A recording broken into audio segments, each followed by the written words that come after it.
एक home maker अपने घर को बनाने में डेली बेसिस पे बहुत सारी स्ट्रगल्स कर रही होती है और एक अच्छी होम मेकर बहुत अच्छे से जानती है कि उसने अपने घर को कम बजट में रह के किस तरह से ऑर्गेनाइज और साफ़ सुथरा रखना है। मैं कहती हूँ कि अगर एक औरत अपने दिमाग का इस्तेमाल करती है ना, तो यकीन करें कि वो बिना पैसे खर्च किए भी अपने घर को अपने सलीके से ऑर्गेनाइज कर सकती है। लेकिन कुछ मेरी बहनें होती हैं कि जो इस तरह से एफ़र्ट करना नहीं जानती या बहुत ज़्यादा क्रिएटिव नहीं होती, उन्हें नहीं इस चीज़ का आइडिया होता कि हम घर को घर में रह के बग़ैर पैसों के किस तरह से ऑर्गेनाइज़ करें। और फिर वो चाहती हैं कि हम बाज़ार से कुछ ऑर्गेनाइज़र बाय कर लें, कुछ ऐसी चीज़ें बाय कर लें जो हमें कम बजट में मिल जाएँ। तो आज की वीडियो आपके लिए बहुत ही हेल्पफुल होने वाली है। आपके साथ मैं एक ऐसी लोकेशन शेयर करने वाली हूँ जहाँ से आपको बहुत ही कम बजट में आप अच्छी अच्छी चीज़ें बाय करके अपने घर को ऑर्गेनाइज़ कर सकते हैं। अस्सलाम वालेकुम जी, welcome back to my channel. कैसी हैं मेरी सब प्यारी प्यारी बहनें? आई होप कि आप सब ठीक होंगी। अच्छा, आज आपने विंडो शॉपिंग जो है उसको आपने इन्जॉय करना है और इसके साथ साथ मैं बहुत ही अच्छे अच्छे आइडियाज़ आपके साथ शेयर करने वाली हूँ, आपको टिप्स देने वाली हूँ कि किस तरह से हम अंडर बजट रह के अपने घर को ऑर्गेनाइज़ कर सकते हैं। तो ये जी हमारे एरिया में था जी एक डिस्काउंट स्टोर, जहाँ पर मैं ख़ुद फ़र्स्ट टाइम गई हूँ। इससे पहले मैंने कभी किसी डिस्काउंट स्टोर से जो है ना शॉपिंग वगैरह नहीं की, लेकिन यहाँ पे जाकर यकीन करें कि मुझे इतना अच्छा लगा। तो सबसे अच्छी बात ये हुई कि उस वक़्त मोबाइल मेरे पास था, तो मैंने सोचा कि क्यों ना मैं अपनी बहनों के साथ जो है शेयर करूं, क्योंकि बहुत सारी बहनें मेरी तरह ऐसे होंगी कि जिन्हें इस डिस्काउंट स्टोर के बारे में पता नहीं होगा। आप जहाँ पर भी रहते हैं, आपके एरिया में, आपके आसपास कहीं ना कहीं डिस्काउंट स्टोर जो है ना वो ज़रूर होता है। तो ये है जी डिस्काउंट स्टोर। यहाँ पर हर चीज़, ईच एंड एवरीथिंग, जितनी भी आपको चीज़ें नज़र आ रही हैं 350 में मिल रही थी, ठीक है। और यहाँ पर बच्चों के टॉयज़ से लेके ऑर्गेनाइज़र और बकेट्स, रैक, हर चीज़, क्रॉकरी, हर चीज़ अवेलेबल थी। ये 2 लेयर रैक था जो कि आपको 350 में ही मिल रहा था। हर चीज़ यहाँ पर 350 में थी और ये बहुत ही यूज़फुल रहता है। इसे आप किचन की काउंटर के ऊपर रख सकते हैं। इसमें बहुत सारी चीज़ें आप ऑर्गेनाइज़ कर सकते हैं, जैसा कि छोटी छोटी चीज़ें, ब्रेड वगैरह होती है, जैम वगैरह होता है, या इसके अलावा इस तरह की और चीज़ें आप इसमें रख के, इससे कॉर्नर जो है खूबसूरत भी लगता है और क्लीनिंग करने में भी बहुत ही आसानी रहती है। आप क्लीनिनेस पे जितना मर्ज़ी आप काम कर लेना, जितना मर्ज़ी आप अपने घर को साफ़ सुथरा कर लें, डस्टिंग कर लें, लेकिन यकीन करें कि जब तक आपकी चीज़ें ऑर्गेनाइज़ नहीं होती ना, तो आपका घर जो है वो साफ़ सुथरा नहीं दिखता। जब आपकी हर चीज़ ऑर्गेनाइज़ होती है ना, तो यकीन करें कि बहुत ही अच्छी लुक आती है आपके घर की। इसी तरह से अगर हम अपने किचन को भी ऑर्गेनाइज़ रखते हैं, ये छोटी छोटी बकेट्स, छोटे छोटे स्टोरेज बॉक्स, बहुत कुछ यहाँ पे अवेलेबल था जो कि हमारे लिए बहुत ही यूज़फुल रहता है। हम उसे किचन में यूज़ कर सकते हैं, अपने कबर्ड्स में ग्लास और कप वगैरह रखने के लिए उनको हम यूज़ कर सकते हैं, जिससे स्पेस सेविंग भी होती है और क्लीनिंग भी बहुत आसानी से हो जाती है। ज़रूरी नहीं होता कि आप बहुत महंगे ऑर्गेनाइज़र जो हैं वो बाय करें। बिल्कुल ऐसी ही बहुत सारी चीज़ें मैं दराज के ऊपर देखती हूँ, अक्सर जब मैं स्क्रॉलिंग कर रही होती हूँ, तो उनकी जो है प्राइजेज़ भी डबल होती है और उसके अलावा उसमें डीसी चार्जेस भी आपको पड़ जाते हैं। और यकीन करें कि उस चीज़ की क्वालिटी का भी आपको कोई आइडिया नहीं होता कि जब वो चीज़ आपको रिसीव होगी तो उसकी क्या क्वालिटी होगी। उससे बेहतर है कि आप किसी ऐसे डिस्काउंट स्टोर पे जाएं जो आपके घर के आसपास हो और अपनी चीज़ को और अपनी ज़रूरत को मद्देनज़र रखते हुए आप जो है ना चीज़ को बाय करें।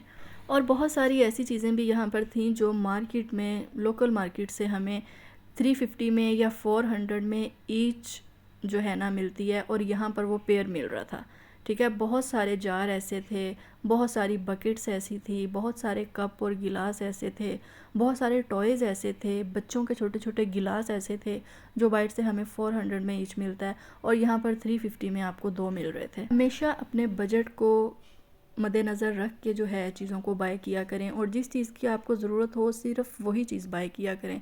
ज़रूरी नहीं होता कि आप एक चीज़ लेने के लिए गए हैं और ज़रूरत आपको एक ही चीज़ की है, लेकिन बाय आपने 2 या 4 कर ली। बल्कि मैं तो ऐसे करती हूँ कि जब घर से कोई चीज़ लेने के लिए आप जाएँ ना, तो सिर्फ जो चीज़ आप लेने जा रहे हैं ना उतने पैसे ही लेकर जाएँ जितने में आप उस चीज़ को बाय कर लें। अगर आप ज़्यादा पैसे लेकर जाते हैं ना, तो यकीन करें कि मार्केट में आप जितने पैसे भी ले जाएँ ना, इंसान घर पे खाली ही वापस आता है। क्योंकि मार्केट में पड़ी हुई हर चीज़ हमें अच्छी लग रही होती है, तो हम कहते हैं कि चलो ये भी बाय कर लेते हैं, ये भी बाय कर लेते हैं। तो अगर आप मनी सेविंग करना चाहते हैं तो आप जब भी शॉपिंग के लिए जाएं या कोई भी चीज़ बाय करने के लिए जाएं तो हमेशा उतने पैसे ही लेके जाएं जितने में सिर्फ आप वो चीज़ बाय कर। मैंने बहुत सारी लेडीज़ ऐसी भी देखी हैं जो घर को ऑर्गेनाइज़ करना चाहती हैं, लेकिन वो कहती हैं कि पैसे नहीं हैं, इतने महंगे ऑर्गेनाइज़र हम कहाँ से बाय करें।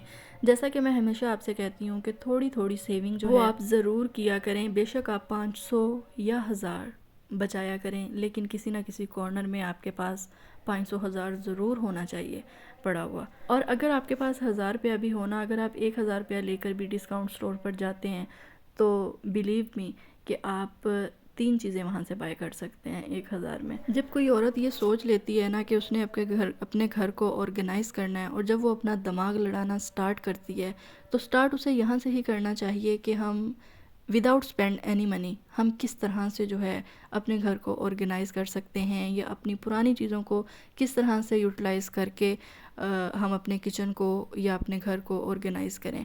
और अगर कुछ समझ में नहीं आता तो फिर आप थोड़ी बहुत सेविंग करके डिस्काउंट स्टोर पे जाएं और थोड़ी थोड़ी करके 2-3 चीज़ें एक बार बाय कर लें, फिर कभी जाएं फिर 2-3 चीज़ें बाय कर लें। तो इस तरह से करके ख़ुद को भी अच्छा लगता है, थोड़ी सी शॉपिंग भी हो जाती है, थोड़ी सी विंडो शॉपिंग भी हो जाती है। थोड़ा सा जो है जब हम अपने घर में चेंज लेकर आते हैं, उसको ऑर्गेनाइज़ करते हैं, तो यकीन करें कि हमें ख़ुद को भी बहुत अच्छा लगता है और घर के जो बाकी फ़र्द होते हैं उनको भी अच्छा लगता है। तो एक घर को बनाने में, एक घर के माहौल को अच्छा बनाने में एक औरत का बहुत बड़ा किरदार होता है। जो हमारे हस्बैंड होते हैं ना, जो मर्द हजरात होते हैं, वो कमा के सिर्फ घर पे लाते हैं, लेकिन घर को बनाना औरत ने होता है। घर के माहौल को अच्छा बनाना, घर के माहौल को पुरसुकून बनाना, ये सब एक औरत के हाथ में होता है। अगर एक औरत ये सोचती रहे ना कि अपने घर को खूबसूरत बनाने के लिए मुझे बहुत सारे पैसे की ज़रूरत है, मुझे अच्छे फर्नीचर की ज़रूरत है, अच्छे सोफ़ों की ज़रूरत है, यानी हर चीज़ मेरे पास लेटेस्ट होनी चाहिए, तो ये कंसेप्ट जो है ना ये बिल्कुल रॉन्ग है। सारी की सारी गेम जो है ना वो आपके माइंड के ऊपर डिपेंड करती है, आपकी सोच के ऊपर डिपेंड करती है। सबसे पहले तो जो आपके पास है, जो आपको अल्लाह ताला ने दिया है, उसके ऊपर अल्लाह ताला का शुक्र अदा करना सीखें और उस चीज़ की केयर करना सीखें और उसे संवारने की कोशिश करें, उसे बेहतर बनाने की कोशिश करें। एक सलीकामंद औरत में ये हुनर होता है कि वो अपनी पुरानी चीज़ों को भी एक नया जो नई लुक है ना वो दे सकती है। एक छोटी सी एग्जांपल आपके साथ शेयर करती हूँ कि अक्सर जब हम लोग गांव वगैरह जाते हैं तो उन लोगों के घरों में ना तो लग्जरी फर्नीचर होता है, ना ही उनका लाइफस्टाइल लग्जरी होता है, लेकिन उन्होंने अपने सलीके से अपने घर को इतना खूबसूरत बनाया होता है।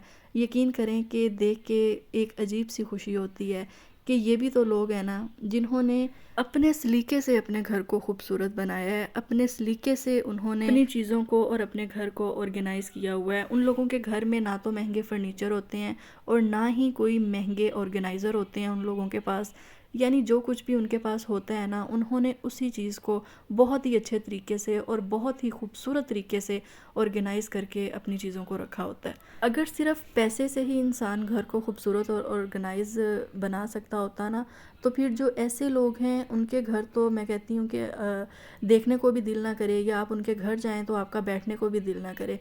लेकिन जब हम कभी ऐसी जगहों पे जाते हैं ना तो यकीन करें बहुत अच्छा लगता है। इसीलिए जो आपके पास है, जिस तरह का भी आपके घर का फर्नीचर है या जो भी चीज़ें आपके पास हैं, उन चीज़ों को बेहतर बनाने की कोशिश करें। अपने सलीके के साथ थोड़ा सा अपने दिमाग को इस्तेमाल करें कि हम इन चीज़ों को किस तरह से नई लुक दे सकते हैं, किस तरह से खूबसूरत बना सकते हैं। थोड़ी बहुत चेंजिंग जो है वो हमें करते रहना चाहिए अपने किचन की ऑर्गेनाइजेशन में, अपने घर की ऑर्गेनाइजेशन में। और जब हम थोड़ी बहुत चेंजिंग करते हैं ना तो हमें ख़ुद को बहुत अच्छा लगता है, और जब हमें अच्छा लगता है तो फिर हमें और ज़्यादा मोटिवेशन मिलती है कि हम ये चेंजिंग जो है वो इसी तरह से वक्तन फ़वक्तन करते रहेंगे। और ऐसा ही होता है जब भी हम कभी घर के किसी एक कॉर्नर को सेट करते हैं ना, तो नेक्स्ट अपना टारगेट जो है ना वो हम सेट कर लेते हैं कि नेक्स्ट अब जो है ना मैं इस कॉर्नर को क्लीन करूँगी, इसे मैं ऑर्गेनाइज़ करूँगी। मैं कहती हूँ कि ये भी बहुत बड़ी ब्लेसिंग होती है कि एक औरत ख़ुद को अगर मसरूफ़ रखे अपने घर के कामों में, तो यकीन करें ये बहुत बड़ी ब्लेसिंग है। आपको मैं कहती हूँ कि वक़्त ही नहीं मिलता फ़ालतू कामों का, फ़ालतू सोचों का, इधर उधर लोगों की ज़िंदगियों पे नज़र दौड़ाने का। तो इसलिए ख़ुद को मसरूफ़ रखा करें, अपने घर को क्लीन रखा करें, अपने घर को ऑर्गेनाइज़ किया करें, अपने घर के इन्वायरमेंट को बेहतर बनाने के लिए कुछ ना कुछ जो है ना करते रहा करें। तो ये देखें जी, यहाँ पर बहुत ही अच्छे अच्छे ऑर्गेनाइज़र जो कि हमें दराज वगैरह पे देखने को मिलते हैं, लेकिन उनकी प्राइस थोड़ी ज़्यादा होती है और डीसी वगैरह डाल के और भी वो हमें एक्सपेंसिव पड़ते हैं। तो वैसे भी मैं ऑनलाइन शॉपिंग को बिल्कुल भी प्रेफर नहीं करती, बहुत कम मैं ऑनलाइन शॉपिंग करती हूँ। ज़्यादातर मेरी कोशिश होती है कि मैं ख़ुद जाके जो है ना चीज़ को बाय करूँ। तो ये वाले कंटेनर मुझे इतने अच्छे लग रहे थे, ये देखें इनकी क्वालिटी भी बहुत अच्छी थी और ये 350 में आपको 2 मिल रहे थे। और क्या चाहिए आपको। अगर आपने अभी तक वीडियो को लाइक नहीं किया तो प्लीज़ वीडियो को लाइक और चैनल को सब्सक्राइब करके बेल नोटिफिकेशन को प्रेस करें और एक प्यारा सा कमेंट करके बताएं कि आज की वीडियो आपको कैसी लगी है। तो नेक्स्ट व्लॉग में मिलेंगे जी। अल्लाह हाफिज़।